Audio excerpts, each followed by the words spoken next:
इस वीडियो में class 7th की साइंस का 11वां चैप्टर जंतुओं और पादपों में परिवहन के बारे में जानेंगे। तो सबसे पहले हम समझते हैं जंतुओं और पादपों में परिवहन से क्या मतलब है। सभी जीवों को जीवित रहने के लिए भोजन की, जल की और ऑक्सीजन की आवश्यकता होती है। इन्हें इन सभी पदार्थों को अपने शरीर के विभिन्न भागों तक पहुंचाना होता है। साथ ही जंतुओं को उन अंगों में उत्पन्न अपशिष्ट पदार्थों का परिवहन उस स्थान तक करना होता है जहां से उन्हें बाहर निकाला जा सके। तो ये सब कैसे संभव होता होगा? इसके लिए हमारे शरीर में परिसंचरण तंत्र होता है जो पदार्थों का परिवहन करता है, और अपशिष्ट पदार्थों को निकालने के लिए उत्सर्जन तंत्र होता है। तो सबसे पहले हम देखेंगे परिसंचरण तंत्र, जिसका एक मुख्य भाग है रक्त। आपने देखा होगा जब हमारे शरीर का कोई भाग कट जाता है तो क्या होता है? रक्त बहने लगता है। रक्त एक तरल पदार्थ है जो रक्त वाहिनियों में प्रवाहित होता है। यह पचे हुए भोजन को छोटी आंत से शरीर के अन्य भागों तक ले जाता है। फेफड़े से ऑक्सीजन को भी रक्त ही शरीर की कोशिकाओं तक ले जाता है। रक्त शरीर में से अपशिष्ट पदार्थों को या हानिकारक पदार्थों को बाहर निकालने के लिए उनका परिवहन भी करता है। रक्त विभिन्न पदार्थों का परिवहन किस तरह से करता है? रक्त एक तरल संयोजी ऊतक है। इसमें जो तरल पदार्थ होता है वो प्लाज्मा होता है। प्लाज्मा में कई तरह की कोशिकाएं होती हैं, जैसे लाल रक्त कणिकाएं, जिसे आरबीसी भी कहते हैं। ये लाल वर्णक इसमें होता है लाल रक्त कोशिकाओं में, जिसको हीमोग्लोबिन कहते हैं। हीमोग्लोबिन ऑक्सीजन के साथ जुड़कर शरीर के सभी अंगों तक ऑक्सीजन का परिवहन करता है। हीमोग्लोबिन की कमी हो जाने पर शरीर की सभी कोशिकाओं को आवश्यकता अनुसार ऑक्सीजन प्राप्त नहीं हो पाती। हीमोग्लोबिन की उपस्थिति के कारण ही रक्त का रंग लाल होता है। दूसरी तरह की कोशिकाएं WBC या श्वेत रक्त कणिकाएं हैं, और तीसरी तरह की प्लेटलेट्स कहलाती हैं। ये मानव का परिसंचरण तंत्र का चित्र है। परिसंचरण तंत्र का मुख्य अंग होता है हृदय। हृदय से वाहिनियां निकलती हैं। ये दो तरह की होती हैं, शिराएं और धमनियां। चित्र में जो नीले रंग से दिख रही हैं वो शिराएं हैं, और जो लाल रंग से नलिकाएं दिख रही हैं ये धमनियां हैं। धमनियों में शुद्ध रक्त यानी ऑक्सीजन युक्त रक्त बहता है, और शिराओं में अशुद्ध रक्त यानी कार्बन डाइऑक्साइड युक्त रक्त बहता है। तो इनको चित्र में अलग अलग कलर से दिखाया गया है। आपने देखा होगा कटे हुए स्थान से क्या होता है? रक्त बहने लगता है, लेकिन कुछ समय बाद रक्त का बहना अपने आप रुक जाता है। कटने के स्थान पर गहरे लाल रंग का एक थक्का जम जाता है। रक्त का थक्का जो है ये रक्त में उपस्थित पट्टिकाणु या प्लेटलेट्स के कारण बनता है। तो थक्का बन जाने से रक्त का बहना बंद हो जाता है। अब रक्त वाहिनियाँ क्या है? शरीर में विभिन्न प्रकार की रक्त वाहिनियाँ होती हैं जो रक्त को शरीर में एक स्थान से दूसरे स्थान तक ले जाती हैं। अंतः श्वसन के समय ऑक्सीजन की ताज़ा आपूर्ति फेफड़ों में को भर देती है। रक्त इस ऑक्सीजन का परिवहन शरीर के अन्य भागों को करता है। साथ ही रक्त कोशिकाओं से कार्बन डाइऑक्साइड सहित अन्य अपशिष्ट पदार्थों को ले लेता है। इस रक्त को वापस हृदय में लाता है, जहां से ये फेफड़ों में जाता है। फेफड़ों से कार्बन डाइऑक्साइड बाहर निकाल दी जाती है। इस प्रकार शरीर में दो प्रकार की रक्त वाहिनियां होती हैं, धमनी और शिरा। धमनियां हृदय से ऑक्सीजन युक्त रक्त को शरीर के सभी भागों में ले जाती हैं। चूँकि रक्त प्रवाह तेजी से और अधिक दाब पर होता है, इसलिए धमनियों की दीवार मोटी होती हैं। एक स्वस्थ व्यक्ति का हृदय 72 से 80 बार प्रति मिनट धड़कता है। तो अब हृदय की धड़कन का हमें कैसे पता चलता है? अगर हम अपने दाहिने हाथ की मध्य और तर्जनी उंगली को अपनी बाईं कलाई के भीतरी भाग पर रखेंगे तो हमें स्पंदन गति या धक धक महसूस होती है। ये स्पंदन क्यों होता है? क्योंकि जितने बार हमारा हृदय धड़कता है ये स्पंदन गति होती है। आपने देखा होगा जब हम बीमार होते हैं, डॉक्टर इसी तरह से हमारी नाड़ी को नापता है, यानी हम कह सकते हैं हमारे हृदय की धड़कन को इस तरह से नापता है। तो हृदय की धड़कन को स्पंदन दर भी कहा जाता है।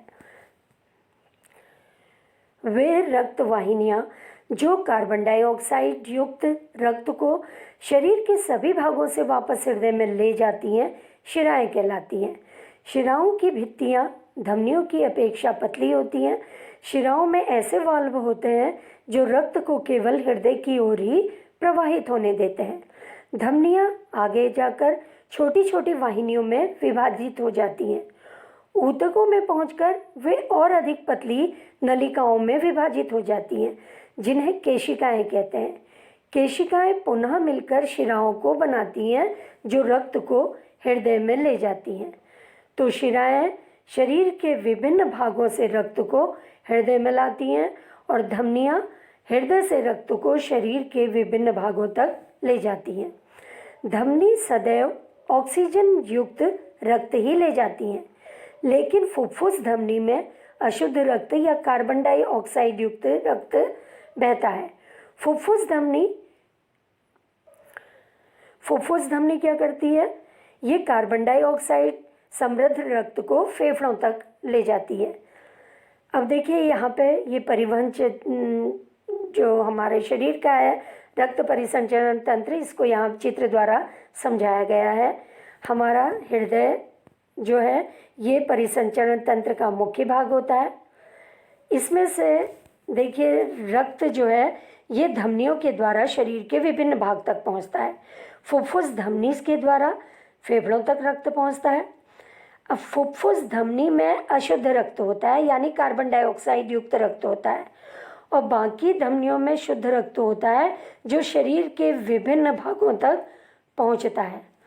अब देखिए फेफड़ों में क्या होता है?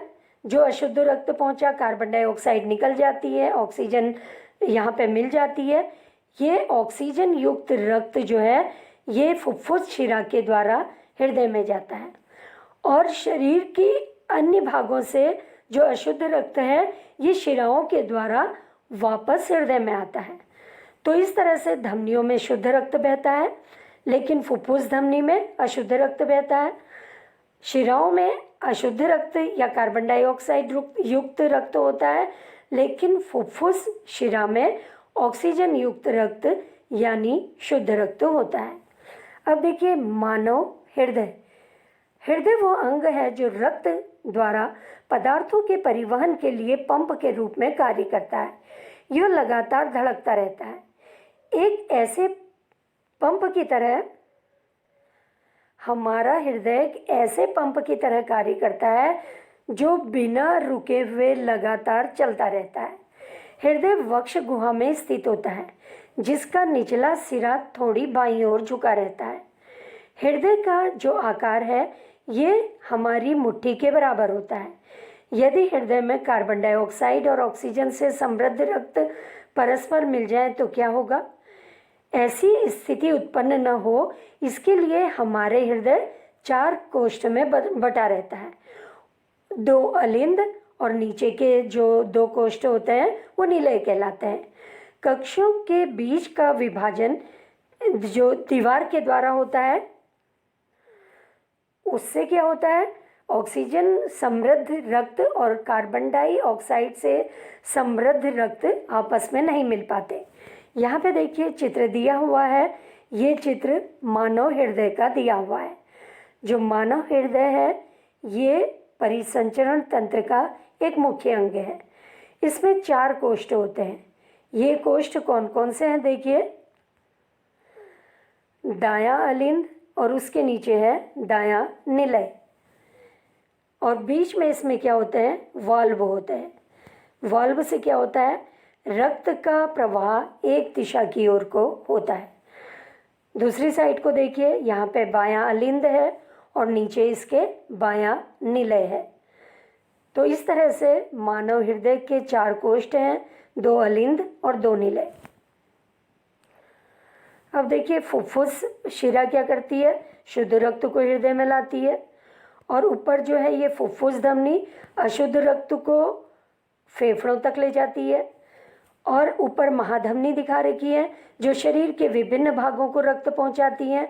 और महाशिरा जो है शरीर के विभिन्न भागों से रक्त को हृदय में लाती हैं। तो शिराओं के द्वारा अशुद्ध रक्त शरीर हृदय में आता है और धमनियों के द्वारा शुद्ध रक्त शरीर के विभिन्न भागों तक पहुंचता है। फुफ्फुस धमनी में अशुद्ध रक्त बहता है और फुफ्फुस शिरा में शुद्ध रक्त बहता है। अब हृदय स्पंदन क्या है देखिए। हृदय के कक्ष की भित्तियां पेशियों की बनी होती हैं। ये पेशियां लयबद्ध रूप से संकुचन और विश्रांति करती हैं। ये लयबद्ध संकुचन और उसके बाद होने वाली लयबद्ध विश्रांति दोनों मिलकर हृदय स्पंद या हार्ट बीट कहलाती हैं या हृदय की धड़कन कहलाती हैं। हृदय का स्पंदन जीवन के हर क्षण होता रहता है। अगर हम अपने बाईं तरफ हाथ रखें तो हमें धड़कन को हम महसूस कर सकते हैं। डॉक्टर हृदय के स्पंदन को नापने के लिए क्या करता है?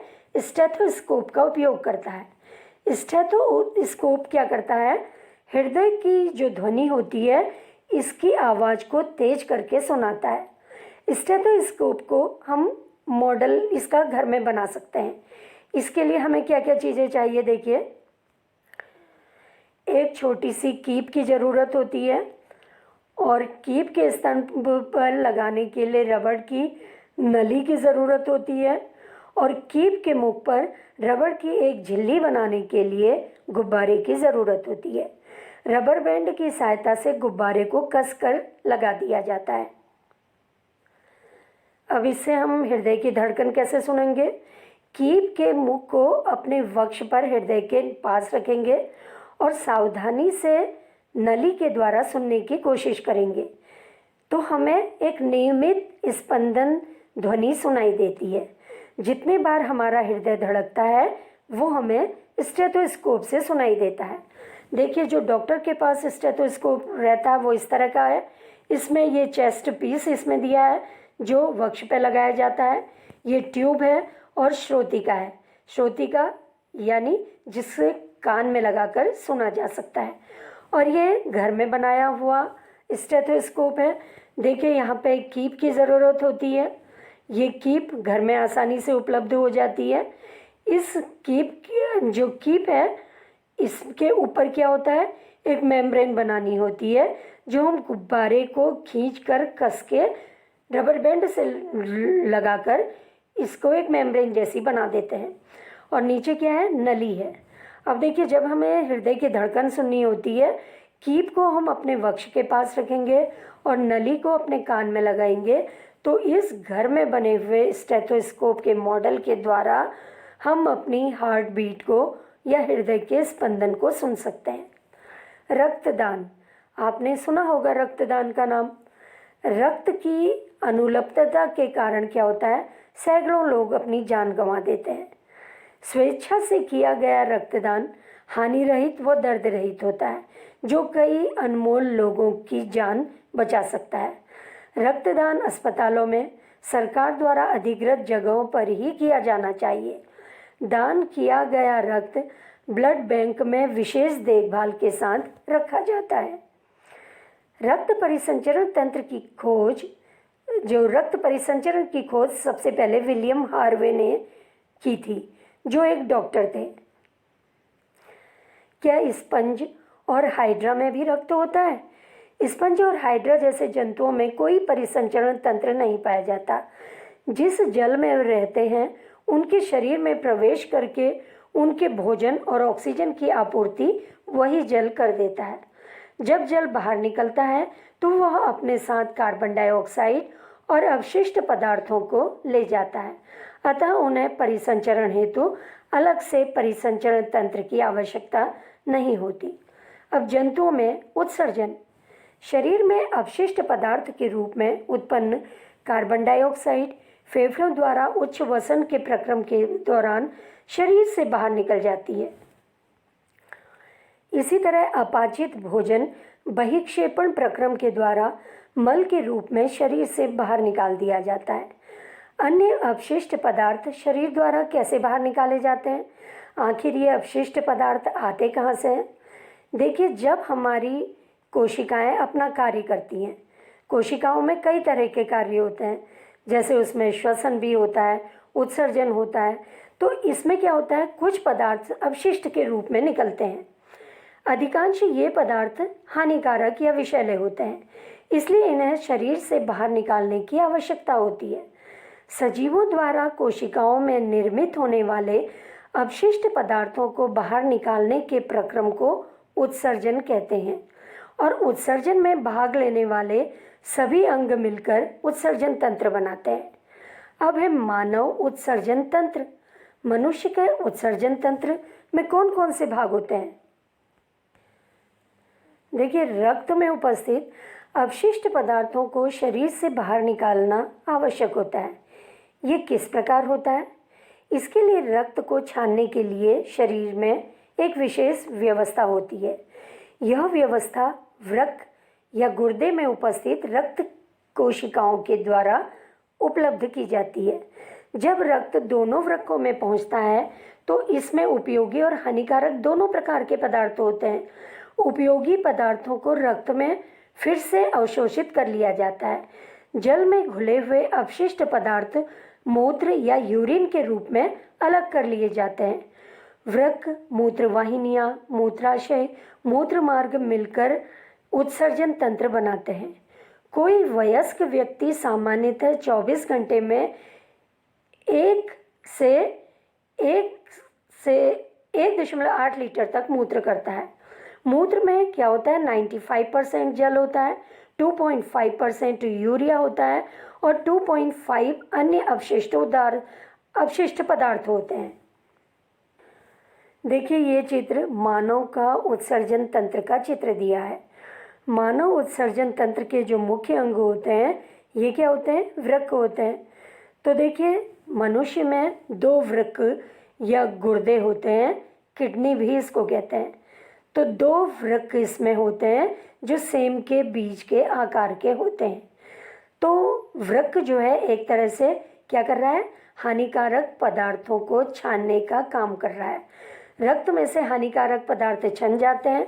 जो उपयोगी पदार्थ होते हैं वो तो रक्त में मिल जाते हैं। जो हानिकारक पदार्थ होते हैं ये मूत्र नली से होते हुए मूत्राशय में आते हैं। देखिए, दोनों वृक्क से आपको मूत्र नली निकलती हुई दिख रही है। ये मूत्राशय में जाकर खुलती है। तो हानिकारक पदार्थ कहाँ से, किडनी से कहाँ आ गए, ये मूत्राशय में आ गए।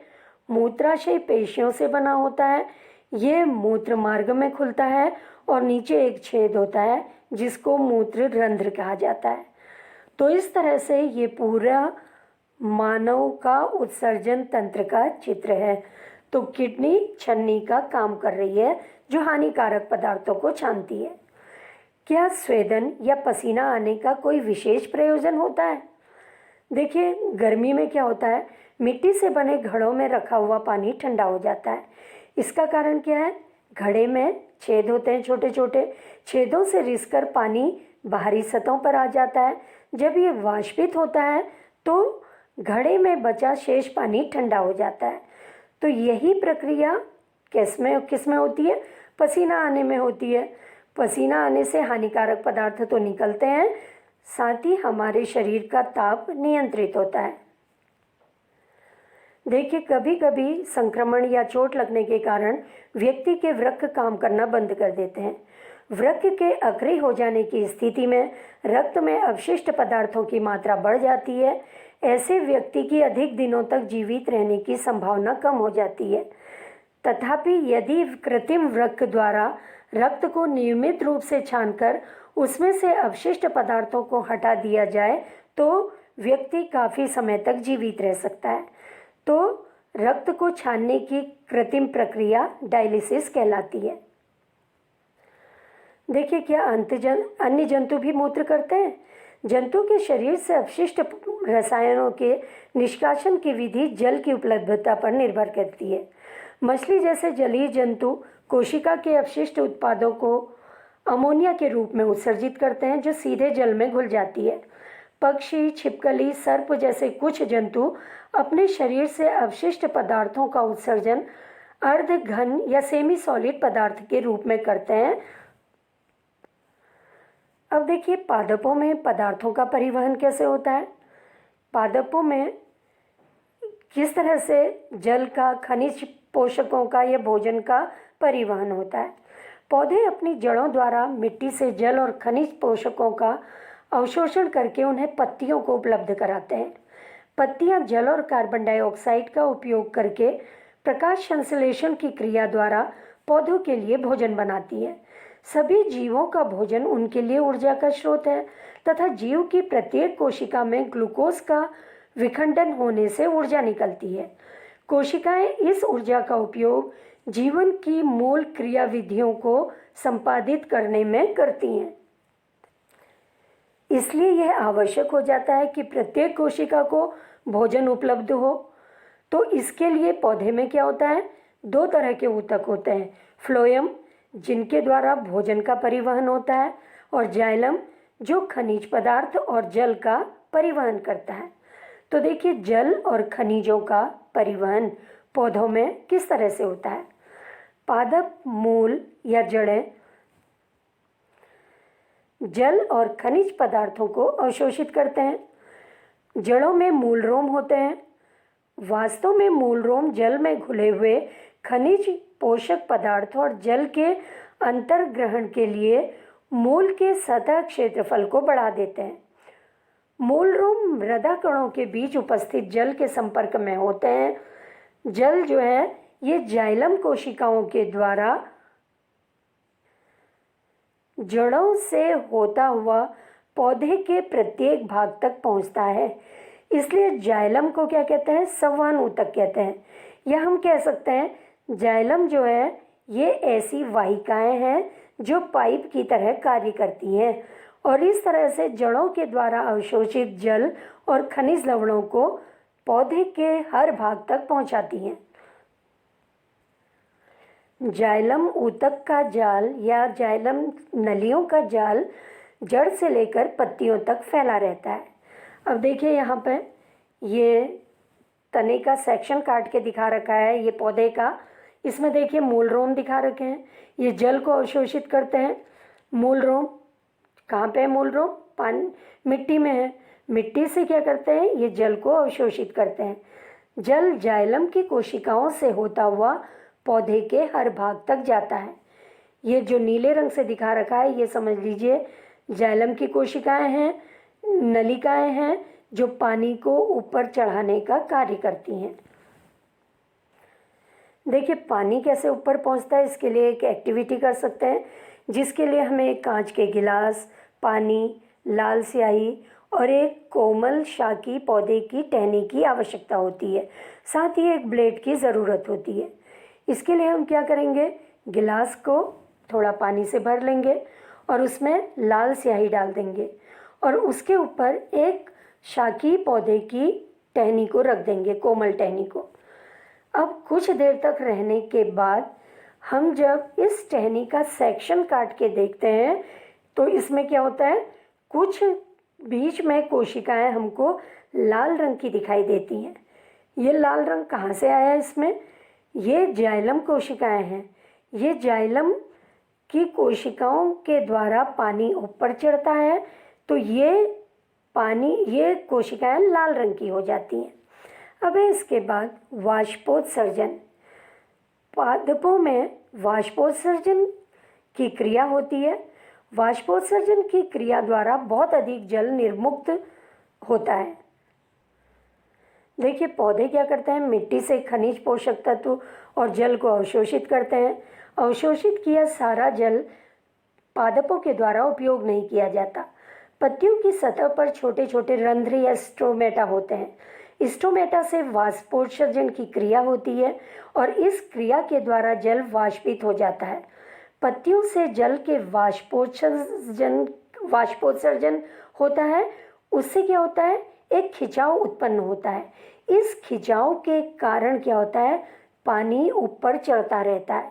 तो इस तरह से जड़ से जो पानी जाइलम से होता हुआ ऊपर तक जा रहा है, पत्तियां वाष्पोत्सर्जन के द्वारा उसको बाहर निकाल रही हैं, तो उस तरह से इसमें क्या हो रहा है, खिंचाव उत्पन्न हो रहा है। इस खिंचाव के कारण जाइलम कोशिकाओं के द्वारा या जाइलम ऊतक की जो विभिन्न कोशिकाएं हैं, वाहिनिकाएं हैं, इनके द्वारा क्या होता है, जल ऊपर चढ़ता जाता है और वाष्पोत्सर्जन क्रिया के द्वारा बाहर निकलता रहता है। तो इस तरह से एक खिंचाव उत्पन्न हो रहा है वाष्पोत्सर्जन के कारण। इस चैप्टर के प्रश्न उत्तर अगले वीडियो में देखेंगे।